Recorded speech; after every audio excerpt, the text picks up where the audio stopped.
Dans la vidéo d'aujourd'hui, nous allons parler des mythes, autrement dit, des mensonges derrière le SOPK, le syndrome des ovaires polykystiques.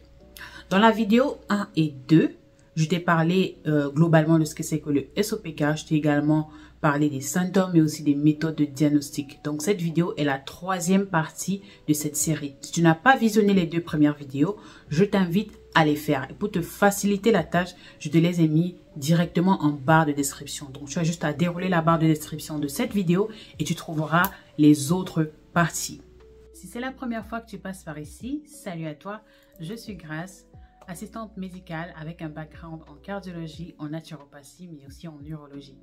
Cette chaîne vise à l'autonomisation de ta santé, de ta beauté, mais aussi de ton bien-être. Elle est exclusivement à but informatif et éducatif. Elle ne fait absolument pas office de diagnostic, de traitement, de thérapie ou quoi que ce soit. Je t'invite toujours à consulter un médecin professionnel de la santé pour réellement t'aider à comprendre tes problèmes médicaux, à les soigner, à les traiter.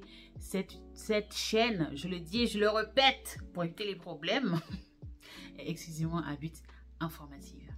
Assez blablaté maintenant, on se lance dans le vif du sujet. Premier mythe sur le SOPK, le syndrome des ovaires polykystiques, c'est qu'il se manifeste chez toutes les femmes de la même manière. Chose qui est bel et bien faux. Bien évidemment que c'est faux. Pour ceux qui ont visionné la première vidéo dans laquelle je vous expliquais ce que c'est que le SOPK, j'ai parlé du génotype et du phénotype. Si vous ne savez pas ce que c'est, je vous invite à regarder la première vidéo pour qu'on évite de se répéter, pour allonger inutilement celle-ci. Alors, de ce fait-là, c'est impossible que la maladie se manifeste pareillement chez toutes les femmes. Je veux dire, nous ne sommes pas des machines, nous ne sommes pas des robots imprimés dans un laboratoire. Même en tant qu'individu, nous avons nos caractéristiques, nous avons nos features, comme on dit en anglais, qui sont propres à nous. Donc, c'est impossible que la maladie se manifeste ou se développe ou alors apparaisse chez les femmes pareillement. Et c'est pareillement que le traitement que l'on doit mettre sur pied pour remédier à la maladie va être ajusté ou doit être ajusté au type de manifestation, au type de symptômes que la femme ou que les femmes vont rencontrer. C'est ainsi que vous allez voir une femme qui a une forte pilosité, une femme qui est obèse, qui a une sorte de dysmorphie corporelle, qui a des problèmes de fertilité, etc. Et une autre femme souffrant de SOPK qui est très mince, qui est grande de taille, top modèle, qui n'a absolument pas d'excès de pilosité, etc. Donc, c'est vraiment pour que vous compreniez que ce n'est pas parce que vous ne répondez pas aux normes prérequis ou préétablies d'une femme souffrant de SOPK que ça veut forcément dire que vous n'en faites pas partie de ces femmes-là. Dans les précédentes vidéos, je l'ai mentionné, c'est un syndrome qui peut être compliqué à diagnostiquer. Donc, n'hésitez pas à faire recours à un deuxième, troisième, quatrième, cinquième gynécologue qu'il le faut pour être sûr que vous n'êtes pas victime d'un faux diagnostic. Parce que oui, je suis dans cet environnement et je peux vous dire que ça arrive très souvent. Je peux vous le certifier. Donc, n'hésitez pas à prendre l'avis de d'autres professionnels de la santé. Demandez conseil, renseignez-vous, lisez des articles. Vous savez que c'est ce que je prône, d'être proactive dans sa maladie et pas d'être un observateur ou un doer, un faiseur tout simplement. Deuxième mythe sur le SOPK, vous ne pouvez pas tomber enceinte. Une fois de plus, c'est totalement faux. Vous pouvez bel et bien tomber enceinte, bien que ce soit difficile de par le fonctionnement de votre corps, de votre organisme, de vos hormones. Ceci peut être un peu plus difficile que pour les femmes saines, mais vous pouvez tomber enceinte. Vous pouvez bel et bien porter votre propre enfant avec vos propres œufs dans votre propre utérus, n'est-ce pas? Et mettre au monde un enfant sain. Néanmoins, ceci va requérir de vous énormément d'efforts, ou dirais-je plutôt des efforts considérables, notamment une assiduité au niveau de votre alimentation. Les femmes qui souffrent de SOPK, vous savez, avec le sucre, avec le gras, voilà. On doit vraiment trouver un équilibre dans tout ça. Et avec une bonne supplémentation, mais aussi une méthode pour détecter les périodes d'ovulation, notamment la FAM méthode, la Fertility Awareness méthode, qui est une méthode naturel pour déterminer les périodes de son cycle où on est le plus fertile afin d'augmenter, n'est-ce pas, ses chances de tomber enceinte. Bien que, parce que voilà, certains tests vendus en grande surface ne sont pas toujours très fiables et ne prennent pas forcément en compte certains changements au niveau de notre quotidien, tout simplement. Voilà, un test en magasin ne va pas prendre en compte que vous avez perdu, je ne sais pas, un être cher la veille et que vous êtes hyper stressé. C'est peut-être la raison pour laquelle, voilà, bien que vous soyez en période féconde, le test sera peut-être négatif parce que le stress va venir, n'est-ce pas? Vous savez que le stress, ça engage beaucoup de choses au niveau de l'humidité, au niveau du mécanisme de fonctionnement du corps en général. Et du coup, ça pourrait venir shut down, comme on dit, c'est-à-dire faire taire certains autres mécanismes ou signes que pourrait vous envoyer votre corps, comme pour vous dire hi, I'm here, look at me. Tout simplement parce que le corps considère que ce n'est pas aussi important que ça et qu'il se concentre sur le fait de réguler le corps contre le stress qu'il est en train de vivre. Donc, c'est pour cela que les tests vendus en magasin ne sont pas les plus fiables, donc il faut être assez minutieux là-dessus. Ce n'est pas que ça ne sert absolument à rien, je ne sais pas ce que j'ai dit, mais il va falloir être... voilà, vous avez compris. Troisième mythe sur le SOPK, vous pouvez vous faire enlever vos ovaires si ça commence à vous rendre la vie impossible, si ça commence à vous faire chier, excusez-moi du terme, vous pouvez tout simplement les enlever et libération totale. No, non, nada. It doesn't work like that. Comme son nom l'indique, syndrome du SOPK. Je ne remets pas en cause votre éducation, mais pour ceux qui comprennent bien ce que le terme syndrome signifie, ça veut dire que c'est un ensemble de choses. C'est un peu comme le diabète de type 2. Donc, venir toucher un seul aspect ne va pas empêcher que les autres continuent leur chemin tranquillement. Le SOPK, c'est vraiment quelque chose qui va venir, qui impacte beaucoup d'aspects dans votre vie. Au niveau santé, bien sûr, dans votre corps.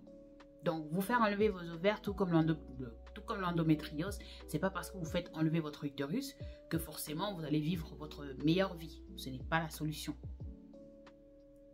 Parce que le corps a une mémoire.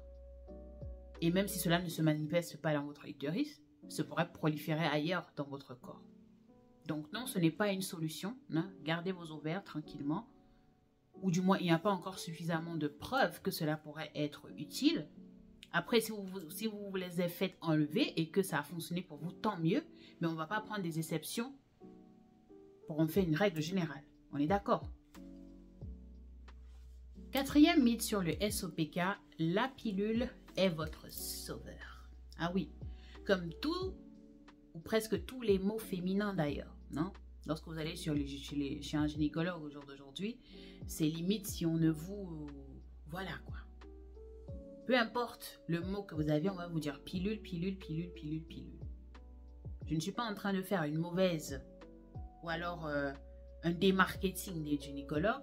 J'y suis allée plusieurs fois. J'y vais presque toutes les fois pour des contrôles.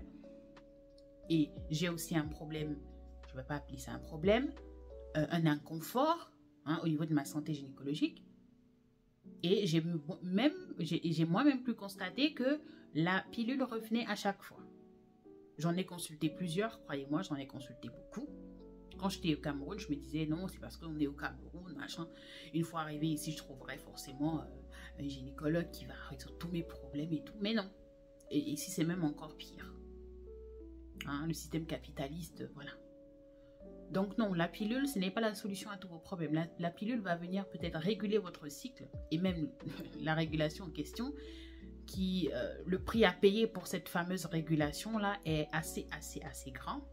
Donc c'est à vous de voir si vous êtes prêt à payer le prix pour avoir vos menstruations comme une règle à tous les mois, délimitées au millimètre près, au jour près, à la seconde près. C'est à vous de voir si vous voulez payer le prix.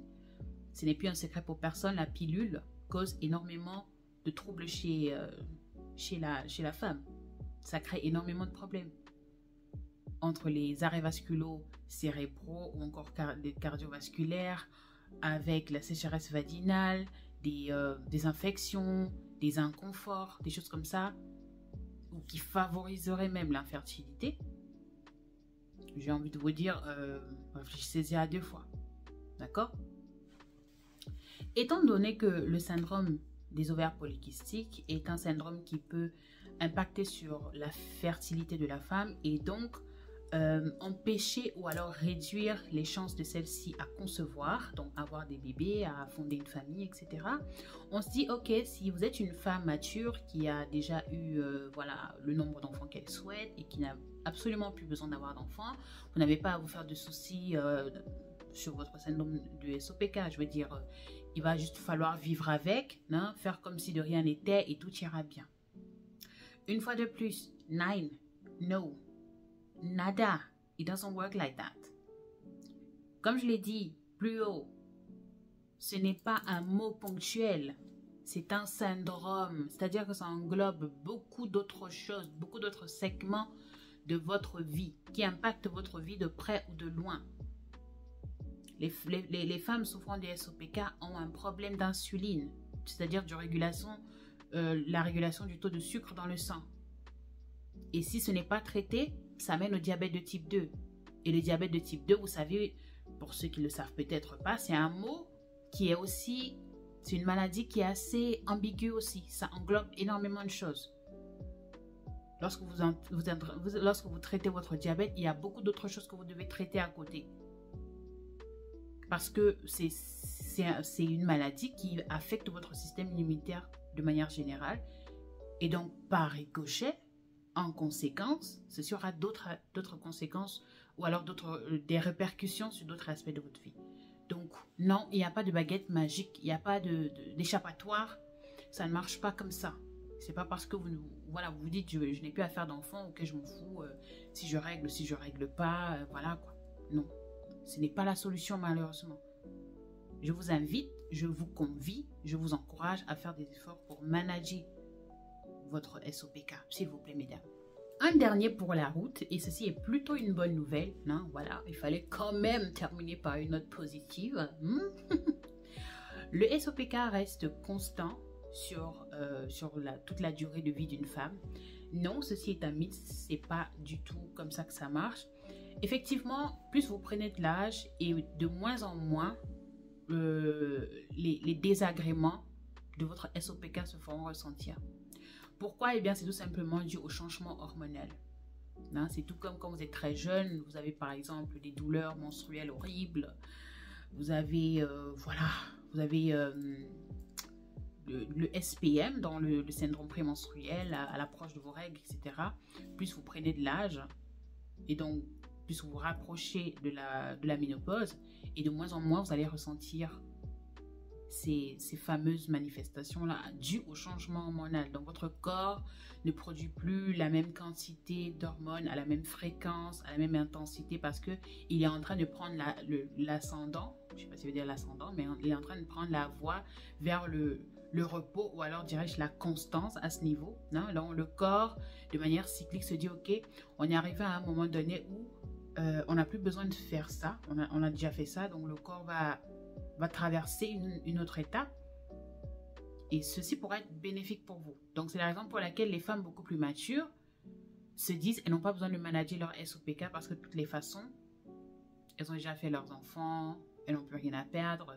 Si ça devient compliqué, allez, on découpe ça, non, comme chez le boucher, et on jette.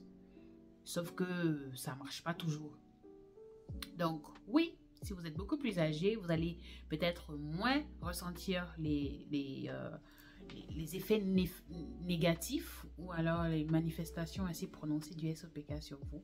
Mais comme je l'ai dit, cela ne signifie pas que vous ne devrez pas vous en occuper, parce qu'effectivement, cela a des répercussions sur votre santé de manière générale. Nous sommes arrivés au terme de cette vidéo. J'espère que tu as aimé, j'espère qu'elle t'a plu, j'espère que tu as pris des notes, et je t'invite à partager. Partage à une femme de ton entourage, à une tante, à une soeur, à une amie, à une collègue, dans ton groupe WhatsApp de famille. Cela pourra aider quelqu'un. Et pour celles qui n'ont pas encore rejoint la chaîne, je ne sais pas ce que vous attendez, je ne sais pas ce que vous faites, à moins que vous en avez assez des informations utiles. Je veux dire, voilà quoi. Je veux dire, franchement, vous allez apprendre des choses incroyables. Non? Donc, allez-y quoi. Mettez-vous à l'aise. Cette communauté, je l'ai créée pour vous. La Pretty Community. C'est pas beau ça? Je vous dis au revoir. On se voit dans le prochain épisode. Portez-vous bien. Prenez soin de vous. Ciao, ciao.